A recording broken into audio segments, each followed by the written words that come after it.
Ტარარარა, ერთად წავიდეთ ჯასპორტის კორპორატიულზე. სადაც ასევე აღვნიშნოთ 9 მილიონ გამომწერს. გიორგი, ნახევრად მძინარი დაგვხვდა. ანაკი პირიქით ძალიან ენერგიული. ჯასამ ყავებით და დონატებით შეგვამზადა საღამოსთვის. შაკოც ახალგაზრდებულია.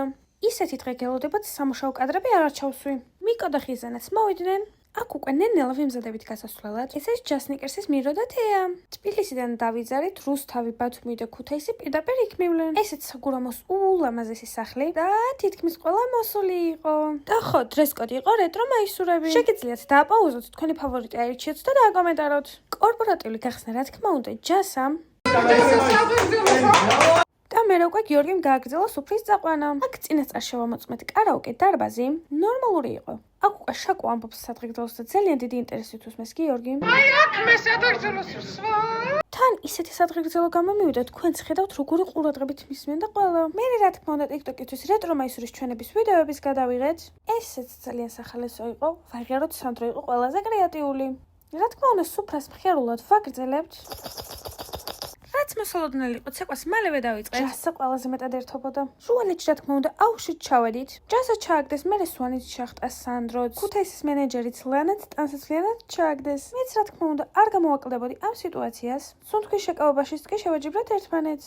აუზიდან ამოსული ჯასა უკვე თავისთვის ერთობოდა. იატაკი მშვენივრად მოაპრიალა. ამ დროს მათი უმნიშვნელოვანესი საქმე იყო დაკავებული. ესეც არაფერი და ჯასის კორპორატიული. თათulis ჩემზე უკეთ გამოვიდა გახმოვანება. კეთი იყო ტრადიციულად ჩვენი ბარმენი, უпроსწორად ვუმენი და გაგრძელდა ჩვენი ცეკვები. მიკომას დაგვანახა თავისი შესაძლებლობები. რონალდომ კოუტინიოც კი გამოიცეკვა. თავარი ის იყო, რომ ყველა ენერგიულად და ბედნიერად იყო. თან ჯასმი იმდენი იცეკვა ბოლოს თავზე ბოლიას დიოდა. რა თქმა უნდა ასევე აღვნიშნეთ ჯასპორტის 9 მილიონი გამომწერი და რა თქმა უნდა საერთო ფოტოს გადავიღეთ. შემდეგი კი რა თქმა უნდა იყო შაკოს რუბრიკა, რომლის გამარჯვებულიც გახდა ბათუმის ფილიალი. მერე ჩავატარეთ ბრძოლა წესების გარეშე ტურნირი. ყველას ვერ გაჩვენებთ, ერთ-ერთი მონაწილე იყო მიკო და მისი მოწინააღმდეგე ანა.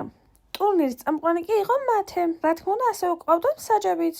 ამის მერე ცოტა ხნით გამოვიდით ჰაერზე რომ დაგვესვენა. შაკო ამ დროს უკვე შუა სიზმრებში იყო. როგორც დაწვა ისევე დარჩა. სუფრას ისევ ახლიდან მივუბრუნდით, მაგრამ მალევე ყველანი მოდუნდნენ. ჯასას ტორტის ჭამა მაინც არ დაავიწყდა. ხვალამდე და უკვე მომზადებოდით სახლიდან გასასვლელად. მიკოს მთელი ღამე ასე ეძინა. აქაც ეთყობა რა ბედნიერია. აქ უკვე გამოვედით სახლიდან და დავიძარით უკვე თბილისისკენ. იმედი მაქვს მოგეწონათ ჩვენი კორპორატიული დროებით.